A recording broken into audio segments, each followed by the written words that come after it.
सुप्रभात। आज हम पढ़ेंगे मन्नू भंडारी की लिखी कहानी सयानी बुआ का भाग 3। बच्चों, पिछली वीडियो में मैंने आपको बताया कि मन्नू भंडारी जो लेखिका है वो अपनी बुआ के बारे में या उनके व्यवहार के बारे में इस पाठ में जिक्र करती हैं। वो बताती हैं कि जो उनकी बुआ हैं उनको सयानी बुआ कहकर पुकारते हैं और वो अपने समय की बहुत पाबंद है और व्यवस्थित तरीके से रहती हैं और औरों को भी अपने अनुसार ही व्यवस्थित रहने के लिए कहती हैं। तो उनके व्यवहार से, उनके बिल्कुल ही सटीक टाइम टेबल से, या यूं कहें कि उनके जो प्रेशर से उनकी बेटी अन्नू बीमार हो जाती है और उसके बाद उसको बाहर घूमने के लिए डॉक्टर कहता है। उसके बाद बहुत कहने के बाद जो अन्नू की माँ होती हैं सयानी बुआ, वो उसे उनके हस्बैंड के साथ जाने के लिए राजी हो जाती है, लेकिन बहुत सारी हिदायतें उन्हें देती हैं, आपको ऐसे खाना है, ऐसे रहना है, इस तरह से उन्हें समझाना है कि बहुत ही अनुशासन प्रिय हैं जो सयानी बुआ हैं। तो ये हमने पढ़ा। अब देखते हैं आगे क्या होता है। तो जब अन्नू जा रही होती है उस समय जो उसकी माँ है सयानी बुआ, वो प्रत्येक वस्तु की हिदायत के बाद वे अन्नू पर आई। वह किस दिन किस समय क्या खाएगी उसका मेनू बना दिया उन्होंने। किसने? सयानी बुआ ने। कब कितना घूमेगी, क्या पहनेगी, सब कुछ निश्चित कर दिया। मैं सोच रही थी कि यहाँ बैठे बैठे ही बुआ जी ने इन्हें ऐसा बांध दिया कि बेचारे अपनी इच्छा के अनुसार क्या खा करेंगे। यानी वहां पर डॉक्टर ने ये बोला था कि उनकी बेटी जो अन्नू है वहां पर अगर पहाड़ों में जाएगी और अपनी इच्छा से वहां पर रहेगी, अपनी इच्छा से खाएगी, पिएगी, सोएगी, घूमेगी, तो हो सकता है कि उसकी स्वास्थ्य में कुछ सुधार आ जाए। लेकिन जो उनकी माँ होती है सयानी बुआ, वो बहुत सारे हिदायतें उन्हें दे देती हैं कि उन्हें कब उठना है, कब सोना है, क्या खाना है और क्या पहनना है, यहाँ तक भी। ठीक है, तो सब कह चुकी तो जरा आदर स्वर में बोली कि कुछ अपना भी ख्याल रखना, दूध फल बराबर खाते रहना। हिदायतों की इतनी लंबी सूची के बाद भी उन्हें यही कहना पड़ा, जाने तुम लोग मेरे बिना कैसे रहोगे, मेरा तो मन ही नहीं मानता। हाँ, बिना भूले रोज एक चिट्ठी डाल देना। तो जो सयानी बुआ होती हैं वो कहती हैं कि तुम मेरे बिना नहीं रह सकते हो, यानी कि मुझे ही तुम्हें हर चीज की याद दिलानी पड़ती है। ठीक है, ये उनका कहना था। तो और उन्हें वो हिदायत देती हैं कि वो हर रोज एक चिट्ठी जरूर लिख दें। आखिर वह क्षण भी आ पहुंचा जब भाई साहब एक नौकर और अन्नू को लेकर चले गए। बुआ जी ने अन्नू को खूब प्यार किया, रोई भी। उनका रोना मेरे लिए नई बात थी। उसी दिन पहली बार लगा कि उनकी भयंकर कठोरता में कहीं कोमलता भी छिपी है। जब तक तांगा दिखाई देता रहा वह उसे देखती रही। उसके बाद कुछ क्षण निर्जीव सी होकर पड़ी रही, पर दूसरे ही दिन से घर फिर वैसे ही चलने लगा। यानी जब अन्नू और उनके पति जा रहे थे तो बुआ जी ने अन्नू को खूब प्यार किया और उनके बिछड़ने के दुख में वो वहां पर रोई भी। तो जो मन्नू भंडारी हैं उनको कहना है कि मुझे बड़ा ही आश्चर्य हुआ कि जब वो रोई, क्योंकि उनका जो व्यवहार था बहुत सख्त था और मुझे नहीं लगता था कि इनके मन में भी दया या प्रेम की कोई भावना है। लेकिन वो थोड़ी देर के लिए था, दूसरे दिन से फिर वो जैसे रहती थी वैसे ही रहना उनका शुरू हो गया था। भाई साहब का पत्र रोज आता था जिसमें अन्नू की तबीयत के समाचार रहते थे। बुआ जी भी रोज एक पत्र लिखती थी जिसमें अपनी उन मौखिक हिदायतों को लिखित रूप में दोहरा दिया करती थी। पत्रों की तारीख में अंतर रहता था, बात शायद सब में वही रहती थी। मेरे तो मन में आता कि कह दूं, बुआ जी रोज पत्र लिखने का कष्ट क्यों करती हैं। भाई साहब को लिख दीजिए कि एक पत्र गत्ते पर चिपकाकर पलंग के सामने लटका लें और रोज सवेरे उठकर पढ़ लिया करें। पर इतना साहस था नहीं यह बात कह सकूं। इसका कहने का मतलब ये है कि जब भी वो पत्र लिखती थी, सयानी बुआ जब भी पत्र लिखती थी तो हर पत्र में वो एक ही जो हिदायतें होती थी उन्हें बार बार रिपीट करती थी। तो मनु भंडारी का ये कहना था कि आप एक ही बात को बार बार हर पत्र में लिखती हैं, इससे अच्छा है कि आप उन्हें ये कह दें कि एक पत्र को ही आप कहीं पर चिपका कर रख दें।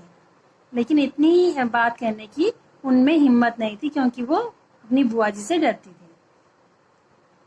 करीब 1 महीने के बाद एक दिन भाई साहब का पत्र नहीं आया, दूसरे दिन भी नहीं आया। बुआ जी बड़ी चिंतित हो उठी। उस दिन उनका मन किसी भी काम में नहीं लगा। घर की कसी कसाई व्यवस्था कुछ शिथिल सी मालूम होने लगी। तीसरा दिन भी निकल गया। अब तो बुआ जी की चिंता का पार नहीं रहा। रात को वे मेरे कमरे में आकर सोई, पर सारी रात दुस्वप्न देखती रही और रोती रही, मानो उनका वर्षों से जमा हुआ नारित्व तो पिघल पड़ा था और अपने पूरे वेग के साथ बह रहा था।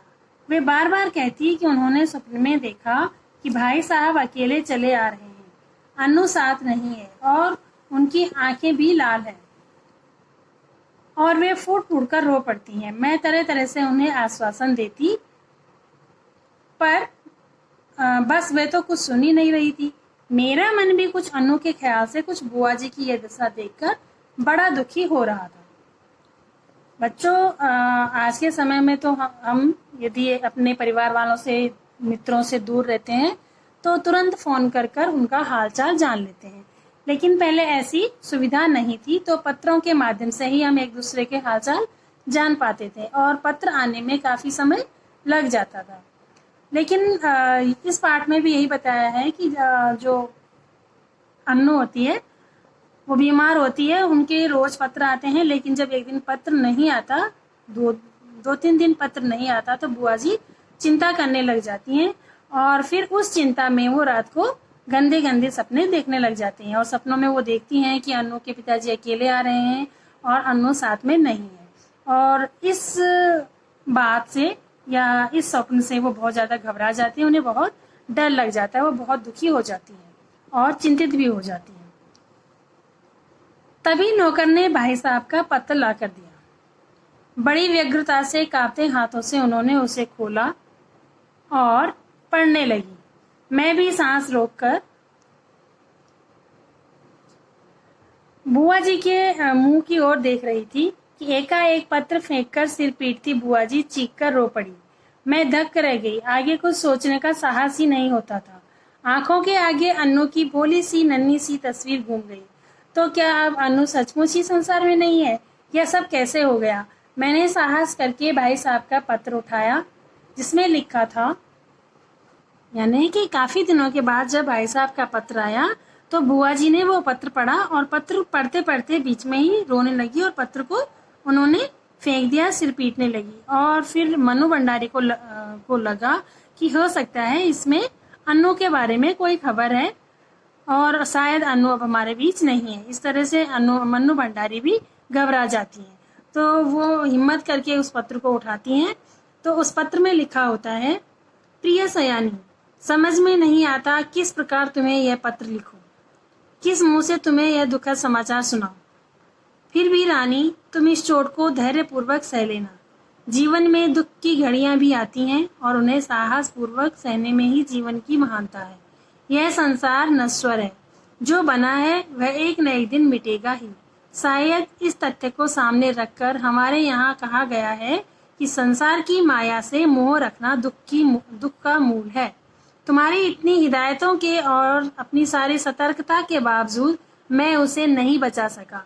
इसे अपने दुर्भाग्य के अतिरिक्त और क्या कहूँ, यह सब कुछ मेरे ही हाथों होना था। ठीक है, इस प्रकार से शुरुआत में भाई साहब ने पत्र में ये सारी चीजें लिखी हुई है, जिन्हें पढ़कर लग रहा है कि कुछ गलत हुआ है उनके साथ, है ना। तो कोई भी इस तरह से पत्र को पढ़ेगा तो उसे दुख का आभास ही होगा। तो इस प्रकार से वो जब पत्र को पढ़ रही होती है बुआ, तो वो फेंक देती है आधा पत्र पढ़कर। आगे फिर मनु भंडारी पढ़ती हैं। मनु भंडारी को जब इस प्रकार से पत्र पढ़ते हैं तो उनकी भी आंखों में आंसू आ जाते हैं और आंसू भरी आंखों के कारण शब्दों का रूप अस्पष्ट से अस्पष्टर होता जा रहा था, उन्हें साफ नहीं दिखाई दे रहा था और मेरे हाथ कांप रहे थे। अपने जीवन में यह पहला अवसर था जब मैं इस प्रकार किसी की मृत्यु का समाचार पढ़ रही थी। मेरी आंखें शब्दों को पार करती हुई जल्दी जल्दी पत्र के अंतिम हिस्से पर जा पड़ी। धैर्य रखना मेरी रानी, जो कुछ हुआ उसे सहने की और भूलने की कोशिश करना। कल 4 बजे तुम्हारे 50 रुपए वाले सेट के दोनों प्याले मेरे हाथ से गिरकर टूट गए। अन्नू अच्छी है, शीघ्र ही हम लोग रवाना होने वाले हैं। यानी ये सारी जो बातें उन्होंने ऊपर लिखी कि दुनिया में कुछ भी शाश्वत नहीं है, ये संसार नश्वर है, जो आया है उसने जाना है, ठीक है। तो ये सारी चीजें अन्नू के लिए नहीं, किसके लिए लिखी थी? प्याले के सेट के लिए लिखी थी, क्योंकि जो उनकी पत्नी थी वो उनके शादी के प्याले थे और उन्होंने वो अभी तक बड़े संभाल कर रखे हुए थे। तो इसलिए वो जो भाई साहब होते हैं वो उनको समझाने की कोशिश करते हैं कि वो प्याले मुझसे टूट गए हैं। तो इस प्रकार से जब मन्नू भंडारी पूरा पत्र पढ़ती हैं तो देखते हैं उसके बाद क्या होता है।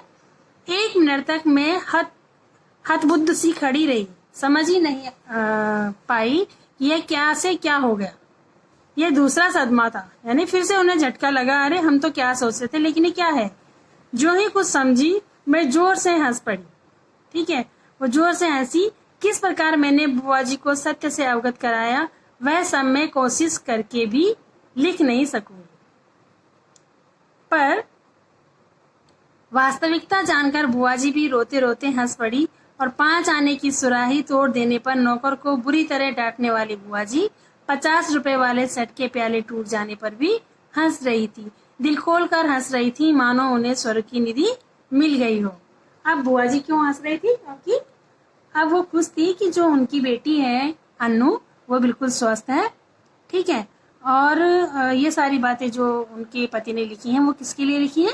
प्याले टूटने की वजह से प्यालों के लिए लिखी है। तो बच्चों, ये था आपका पाठ सयानी बुआ। पाठ यहीं पर समाप्त हुआ और इस पाठ के प्रश्न उत्तर के साथ मैं दूसरी वीडियो में आपके सम्मुख प्रस्तुत होंगी। आपने इस पूरे पाठ को अच्छे से पढ़ना है और फिर इसकी समरी अपने शब्दों में सुनानी है और वीडियो बनाकर व्हाट्सएप ग्रुप पर सेंड करनी है। तो आज के लिए इतना ही। धन्यवाद।